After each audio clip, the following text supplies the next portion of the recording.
마가복음 14장 12절에서 16절, 22절에서 26절 말씀. 무교절의 첫날 곧 유월절 양 잡는 날에 제자들이 예수께 여짜오되 우리가 어디로 가서 선생님께서 유월절 음식을 잡수시게 준비하기를 원하시니까 하매 예수께서 제자 중에 둘을 보내시며 이르시되 성내로 들어가라. 그리하면 물 한 동이를 가지고 가는 사람을 만나리니 그를 따라가서 어디든지 그가 들어가는 그 집 주인에게 이르되 선생님의 말씀이 내가 내 제자들과 함께 유월절 음식을 먹을 나의 객실이 어디 있느냐 하시더라 하라. 그리하면 자리를 펴고 준비한 큰 다락방을 보이리니 거기서 우리를 위하여 준비하라 하시니 제자들이 나가 성내로 들어가서 예수께서 하시던 말씀대로 만나 유월절 음식을 준비하니라. 그들이 먹을 때 예수께서 떡을 가지사 축복하시고 떼어 제자들에게 주시며 이르시되 받으라 이것은 내 몸이니라 하시고 또 잔을 가지사 감사기도 하시고 그들에게 주시니 다 이를 마시매 이르시되 이것은 많은 사람을 위하여 흘리는 나의 피 곧 언약의 피니라. 진실로 너희에게 이르노니 내가 포도나무에서 난 것을 하나님 나라에서 새 것으로 마시는 날까지 다시 마시지 아니하리라 하시니라. 이에 그들이 찬미하고 감난산으로 가니라. 아멘. 안녕하세요. 승리한산 가족 여러분, 그리고 강성성경연구원 여러분. 오늘은 마가복음 14장 12절에서 16절, 22절에서 26절 말씀을 많은 사람을 위하여 흘린 언약의 피니라 라는 제목으로 함께 말씀을 나눠보도록 하겠습니다.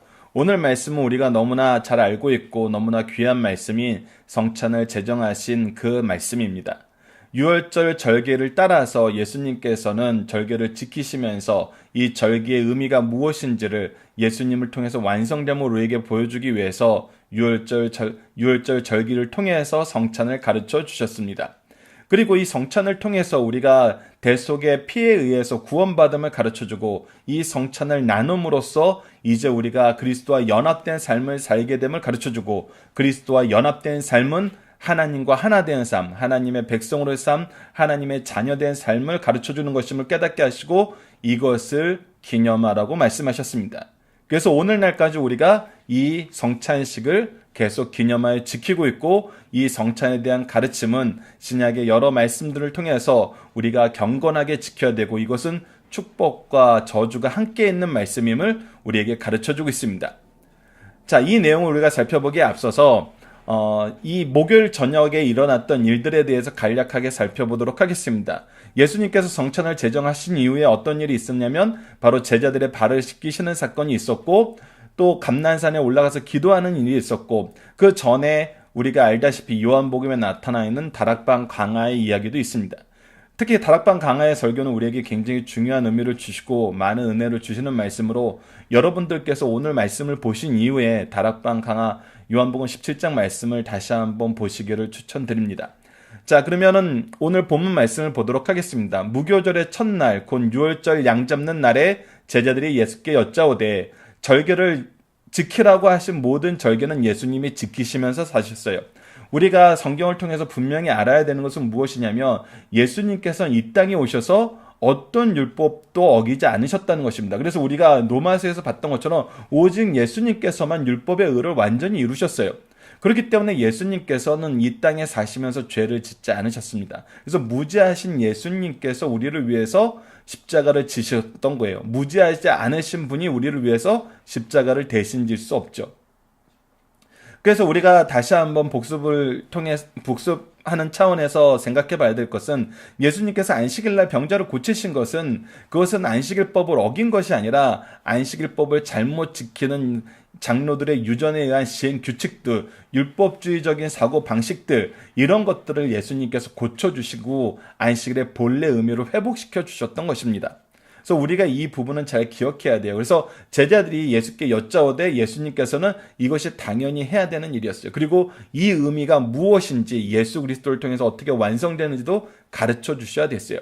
그래서 이 일을 하실 때는 예수님께서 하나님의 신적인 권위를 사용하십니다. 마치 하나님의 말씀을 이루게 하시기 위해서 낙이 타고 입성하는 걸 이루기 위해서 하나님께서 제자들을 신적인 지혜로 보내셨던 것처럼 이 사건도 예수님의 신적인 지혜로 제자들에게 이렇게 준비하라고 말씀하십니다. 즉 이거는 무엇을 얘기해 주고 있냐면 이 모든 것을 하나님께서 미리 준비해 놓으셨다는 것을 우리에게 가르쳐 주는 것입니다.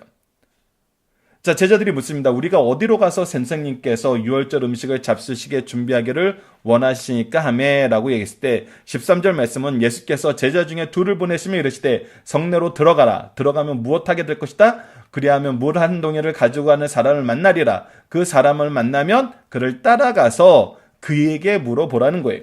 그러면 그 사람이 자리를 준비해 줄 것이란 것입니다. 즉 하나님께서 미리 준비한 장소가 있다는 거예요.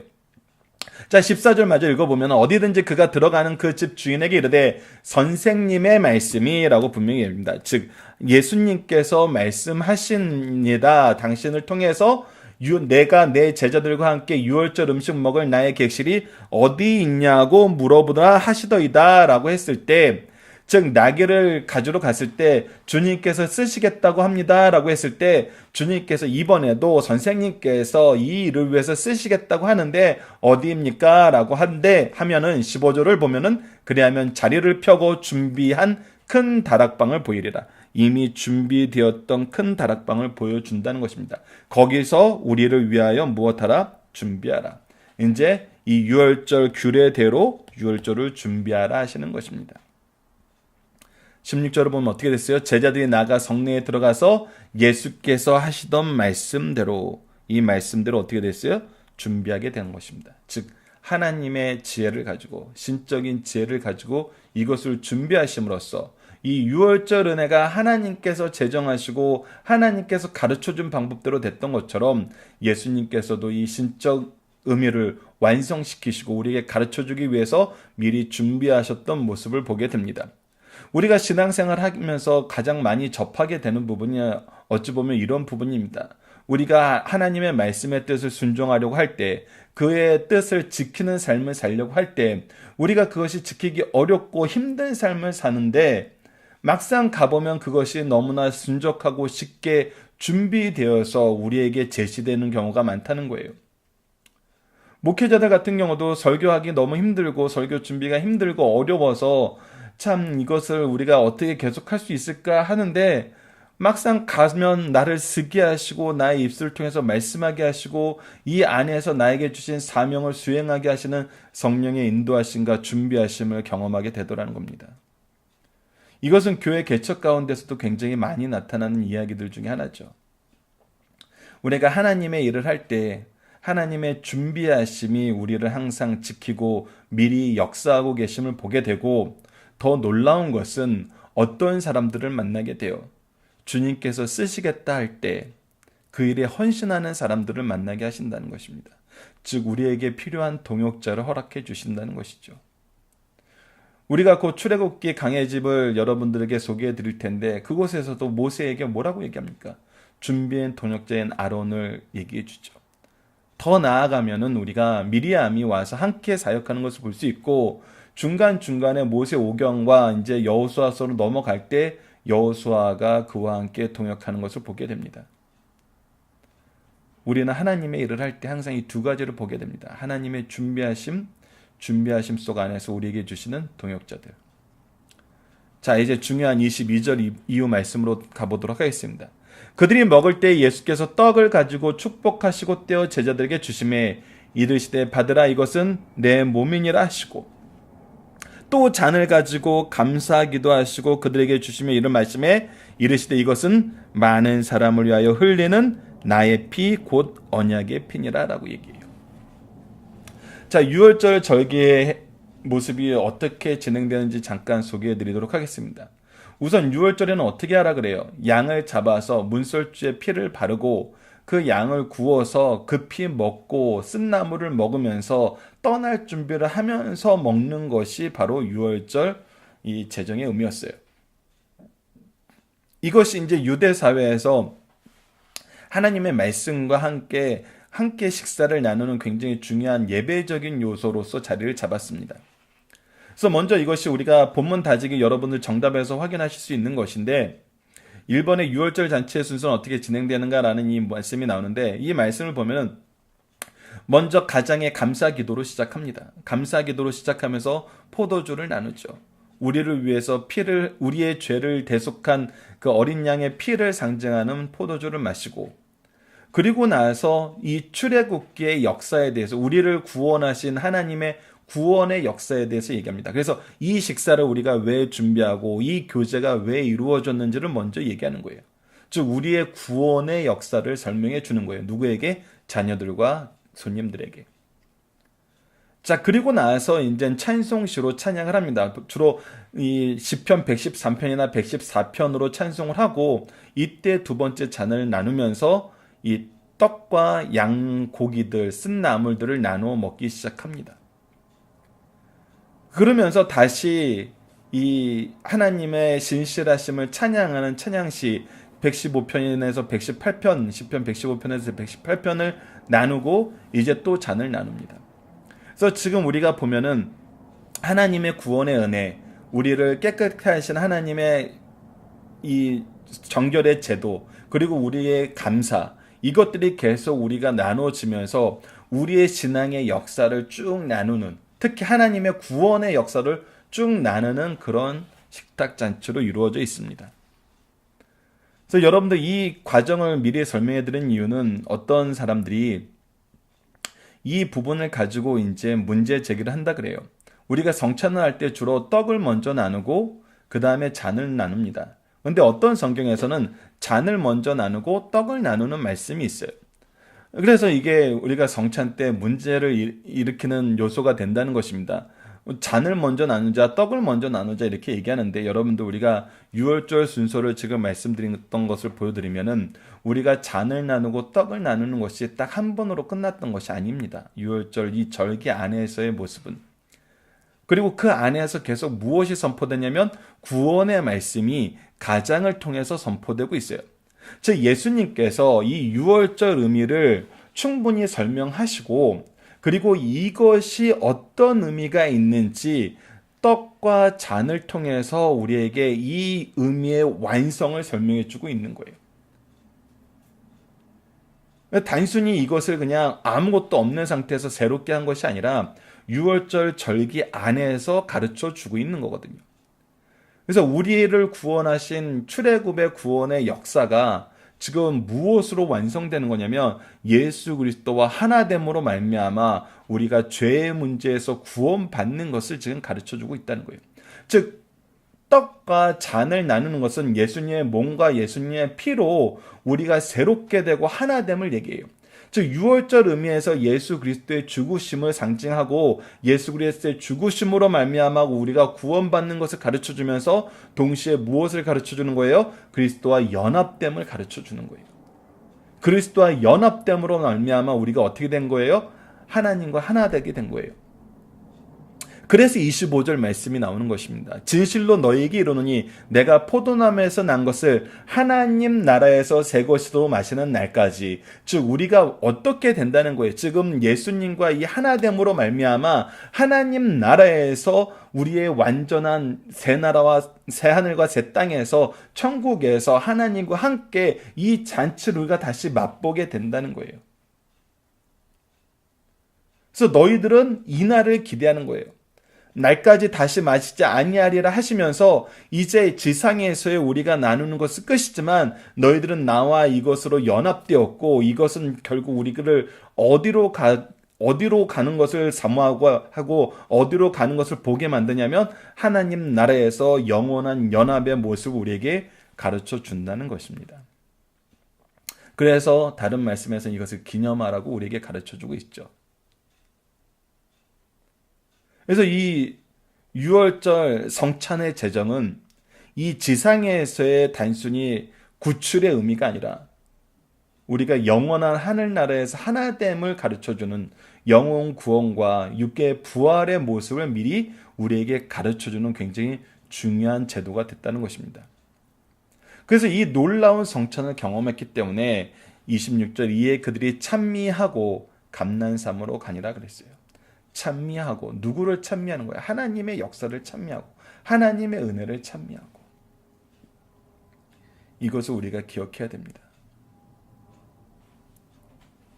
자, 본문 묵상하기를 보도록 하겠습니다. 예수님은 어떠한 능력으로 유월절을 준비하게 하셨나요? 바로 나귀를 쓰시겠다 하셨던 것처럼 이 다락방을 쓰시겠다 하면서 미리 하나님의 준비하심 속에서 이것을 신적 능력으로 준비하게 하셨죠. 그래서 우리에게 다시 한번 무엇을 보여준다고요? 이것은 하나님이 미리 준비하심과 우리를 위한 동역자 보내심을 우리로 하여금 경험하게 하신다는 것입니다. 유월절 떡을 통해 우리에게 무엇을 가르쳐주나? 이것은 주님의 몸입니다. 주님의 몸을 먹는다는 것은 어떤 의미가 있어요? 우리가 주님과 하나됨을 의미하고 있어요. 주님의 유월절 잔을 통해서 무엇을 가르쳐주나요? 이것은 많은 사람을 흘린 피, 곧 언약의 피라 그랬어요. 즉 이것은 무엇을 가르쳐줘요? 대속의 죽으심을 얘기해줘요. 우리를 대신해 죽으시는, 우리를 구원하시고자 하시는 그 언약을 성취하는 피임으로 우리에게 가르쳐줘요. 예수님은 어떤 날에 올 것을 우리에게 말씀해 주시나요? 우리가 하늘나라에서 이것을 다시 나누게 됨을 가르쳐줘요. 그래서 하나님 나라를 소망하게 하는 것이죠. 자, 중심 사상을 보도록 하겠습니다. 우선 서론적인 부분입니다. 주님은 예루살렘 입성으로 고난주간은 시작되었습니다. 이 주간에 주님은 낮에는 성전에서 가르치시고 밤이면 감난산에서 쉬셨어요. 여러분, 우리가 다음 달 이 마가복음 말씀을 마무리하는데 한 9일 정도는 이 마가복음에 나타났던 구약의 언약의 성취를 가지고 구약의 말씀이 신약에서 어떻게 성취되었는지를 볼 것입니다.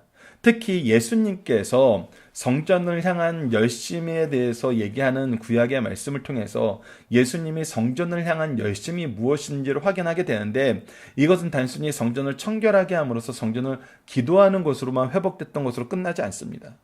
분명히 우리가 확인하게 되는 것은 주님께서는 주간에는 낮에서 가르치셨다는 거예요. 항상 가르치셨다는 거예요. 그래서 사내들인 공의의 재판 안에서도 뭐라고 말씀하세요? 내가 항상 성전에서 가르쳤는데 너희들이 그때는 나를 잡으러 오지 않더니 지금은 강도같이 잡으러 온 거잖아요. 밤에. 죄가 있었으면 성전에서 가르쳤을 때 잡았으면 되는데. 그래서 그들의 행동 자체가 그들의 불법을 드러내고 있음을 또 가르쳐주는 요소 되기도 하지만, 하나님께서 우리에게 가르쳐주시는 건 뭐냐면 교회가 무엇해야 되는 것인지, 교회의 본질적인 모습을 회복시키는 것을 예수님을 통해서 보여줬는데, 그것이 뭐였어요? 항상 말씀을 가르치셨다는 거예요. 그리고 밤에는 감난안에서 쉬셨어요. 감난안에서 뭐 하신 거예요? 바로 기도하신 거였어요. 기도는 우리의 안식이 된다는 그 찬양의 가사가 바로 예수님이 고난주간 마지막에 우리에게 보여주셨던 이 모습에서 나타나는 겁니다. 이제 목요일 오후 늦은 시간이 되었고 내일 금요일이면 십자가를 지시고 죽으사 무덤에 묻히십니다. 목요일 늦은 오후에 일어난 사건을 살펴봅시다. 창조주의 지각을 가지시고 유월절에 잡수실 방을 마련하시고 유월절 잔치 이후 일명 최후의 만찬을 통해서 성찬을 제정하시고 제자들의 발을 씻기심으로 성김의 도의 본을 보여주셨어요. 이제 제자들의 흩어짐과 베드로가 예수님을 부인할 것을 예고하시고 겟세마네 동산에서 기도하신 후 체포되십니다. 이때가 우리들의 시간으로는 목요일 밤이요, 유대 시간으로는 금요일 해 뜨기 전 시간입니다. 오늘 최후의 만찬을 통해서 기독교 2대 성례 중 하나인 성찬이 제정된 것입니다. 다른 하나는 무엇이죠? 바로 세례입니다. 세례와 성찬. 그래서 성례가 우리에게 굉장히 중요하고 이것은 우리가 반드시 지키면서 사는 것입니다. 자, 중심 사상을 하나씩 보도록 하겠습니다. 첫 번째는 창조주의 지각과 능력으로 유월절 잔치의 방을 준비하신 예수님께서 그 지각과 능력으로 우리를 부르시고 보호하시고 사용하신다는 거예요. 이것을 우리가 알아야 됩니다. 우리를 어떻게 하세요? 먼저 부르셨어요. 제자들을 부르셨어요. 제자들을 보호하셨어요. 그리고 제자들을 사용하세요. 부르심과 보호, 우리가 뭐라고 표현합니까? 하나님의 은혜라고 표현하죠. 사용하심은 우리가 뭐라고 표현합니까? 우리가 사명이라고 표현하죠. 그래서 다시 한번 강조하지만 하나님의 은혜 안에는 우리에게 사명이 있어요. 분명히 구별되는 것입니다. 이 은혜 안에서 받은 사명을 수행하고자 했던 사람들이 구속사의 능력 있는 일꾼으로 하나님의 구속의 역사의 주인공으로 쓰임받았고, 이것을 거부하는 자들은 오히려 징계의 대상이 되었던 것을 우리가 볼 수 있습니다. 그래서 우리에게 주신 소유, 생명, 예수님께서 쓰시겠다고 할 때 우리는 어떻게 해요? 순종해야 된다는 것입니다. 순종하는 것이 우리의 본분이라는 것입니다. 인생의 본분이라는 것입니다. 자, 유월절 의식은 그리스도의 대속을 예표한 것입니다. 그래서 여러분들 아까 그 유월절 그 잔치의 순서에 대해서 말씀드린 거 본문 다지기 1번을 통해서 여러분들이 다시 확인할 수 있는 거 다시 한번 보시면서 이것을 우리에게 가르쳐 주면서 하나님께서 이 유월절의 규례를 우리에게 가르쳐 주면서 무엇이라고 말씀을 하시냐면 너희는 이 규례를 너희와 너희 자손이 영영히 지키라고 말씀하셨어요. 그것처럼 이 제도의 완성인 성만찬을 예수님께서 뭐하라 그러셨어요? 기념하라 그러셨어요. 그날이 올 때까지 예수님과 다시 이 잔치를 우리가 벌이면서 하늘나라에서 이것을 기뻐하면서 나눌 때까지. 자, 그래서 세 번째, 우리가 성만찬은 성도들의 주의 대속의 죽음을 기념하고 전파하기 위해서 주신 것이다라는 것을 기억해야 돼요. 예수님의 죽으심, 대속의 죽으심을 기념하고 우리가 그와 하나됨으로 하나님의 영광에 동참하게 되고 하나님과의 관계가 회복되게 되는 것을 우리에게 가르쳐 주는 거예요. 그래서 이것은 굉장히 중요한 질서 안에서 이루어져야 되는 거예요. 그래서 이것을 바로 준비하라고 했어요. 그래서 고린도전서 11장 29절에서 32절을 보면 이것을 잘못 지킴으로 죽은 자가 적지 않고 다친 자가 또 많이 있다고 그랬어요. 그래서 이것은 분명히 축복의 의미예요. 우리가 예수 그리스도로 말미암아 대속을 얻고 그와 하나됨을 가르쳐주고 있고 그의 백성됨을 가르쳐주고 있어요. 근데 이것을 자의적으로 자기 마음대로 먹고 마시는 걸로 즐길 때는 하나님께서 징계하신다는 것입니다. 그래서 우리가 이것을 잘 알아야 됩니다. 여러분들 그래서 신약의 역사를 통해서 잠깐 보면은 알 수 있는 것이 이것은 유월절 잔치에 의해서 준비된 거예요. 말 그대로 잔치입니다. 그래서 사람들이 모일 때 기독교 신자들이 모일 때마다 말 그대로 잔치를 하면서 이 성찬을 행했어요. 근데 그때 어떤 일이 생겼어요? 노예이면서 힘들게 사는 사람들이 힘들게 일하고 이 예배를 사모하고 이 성례를 사모하고 왔는데 뭐예요? 이미 잔치판이 벌여서 그들은 포도주에 취하고 배불리 먹고 방탕하게 있는 거예요. 이것은 오히려 상처가 되었다는 것입니다. 이것이 그리스도의 죽으심과 하나됨을 기념하는 것인지 자기들끼리 먹고 노는 것인지. 그래서 어떻게 보면 지금 우리 현재 교회에서 이루어지는 모습이 가장 그 의미를 잘 살면서 기념하게 하고 그 기쁨을 나눌 수 있는 가장 좋은 방법으로 제도적으로 변화된 것입니다. 그래서 이 부분도 우리가 기억하면서 이 일을 우리가 기도로 준비하면서 이 의미를 가르칠 수 있는 중요한 거는 바로 그것입니다. 여러분들 우리가 이 유월절 의미와 이 성찬의 의미에서 연결되는 중요한 또 그 포인트는 무엇이냐면 바로 그것을 기념하게 한다는 것입니다. 기념하게 한다는 것은 필연적으로 무엇이냐면 교육이 있어요. 아까 제가 이제 유월절 잔치의 순서를 통해서 얘기했던 것처럼 가장이 그 구속의 역사와 하나님을 향한 거룩함과 그를 찬양함을 가르쳐요. 그래서 이것은 우리가 가르치는 기회로 삼아서 그것을 선포하고 교육시켜야 돼요. 그래서 이것을 행사로만 참여하면 안 돼요. 그래서 어찌 보면은 우리가 성찬을 준비하고 나누는 가장 좋은 방법은 필히 가정 예배를 통해서 여러분들께서 오늘 본문 말씀 정도로만으로도 가정 예배를 통해서 성찬이 있는 전날에는 토요일 저녁에는 반드시 말씀을 나누시고 그래서 성찬을 참여하는 자녀들에게 준비하고 참여할 수 있도록 우리는 가르쳐야 됩니다. 이 부분은 꼭 여러분들이 기억하시고 꼭 실천해 주실 것을 부탁드립니다. 자, 본문 다지기입니다. 첫 번째, 유월절 잔치의 순서는 어떻게 진행되는가 조금 전에 설명드렸고 여러분들께서 본문 다지기를 프린트를 하셔서 다시 한번 봐주시길 부탁드립니다. 예수님의 제자들이 떡과 잔을 먹고 마신 의미는 무엇입니까? 바로 예수 그리스도의 대속과 그와 하나됨을 얘기합니다.